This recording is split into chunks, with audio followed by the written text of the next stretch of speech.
ખૂબ જ આનંદની વાત કે અમારા ગુજરાત પ્રદેશ અધ્યક્ષ આદરણીય જગદીશભાઈ વિશ્વકર્મા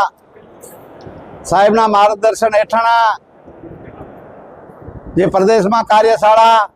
યોજાય અને અમારા જિલ્લાની પણ કાર્યશાળા યોજાય આજે એના અનુસંધાને અહીંયા અમારા જિલ્લામાં દરેક તાલુકામાં જઈને અમારા મોવડી મંડળ અમારા ભારતીય જનતા પાર્ટીના ઉપપ્રમુખ અને મહામંત્રી સાથે આવીને વારઈ અને અહીંયા રાધનપુરમાં જે કાર્યશાળાનું આયોજન કર્યું આપ જાણો છો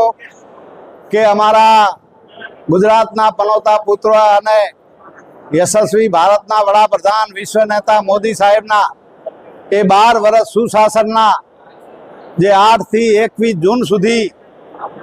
જે એમના પ્રોગ્રામના જનહિતના પ્રોગ્રામ છે એની અમારા કર્મઠ કાર્યકર્તાઓને એ જાણકારી આપી સમજ આપી અને લોકો સુધી જે મોદી સાહેબે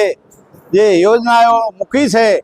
એ ગુજરાત સરકાર કે ભારત સરકારની યોજનાનો લાભ આમ જનતાને ઘરે ઘરે જઈને એ પહોંચે મળે એના માટેની હતી। બીજી અન્ય એ વૃક્ષારોપણ હોય કે યોગ દિવસની વાત હોય કે પ્રાકૃતિક ખેતીની વાત આવી અન્ય યોજનાઓનો લાભ એ આજે જાણકારી આપી છે ને અમારા કાર્યકર્તા ઘરે ઘરે જઈને એ જનહિતની વાત કરશે એવી કાર્યશાળાનું ખૂબ સુંદર આયોજન કર્યું। મોટી સંખ્યામાં અમારા ભારતીય જનતા પાર્ટીના કર્મઠ આગેવાનો પધાર્યા, કાર્યકર્તા પધાર્યા, એ બદલ દરેકનો ખૂબ ખૂબ આભાર। ભારત માતા કી જય।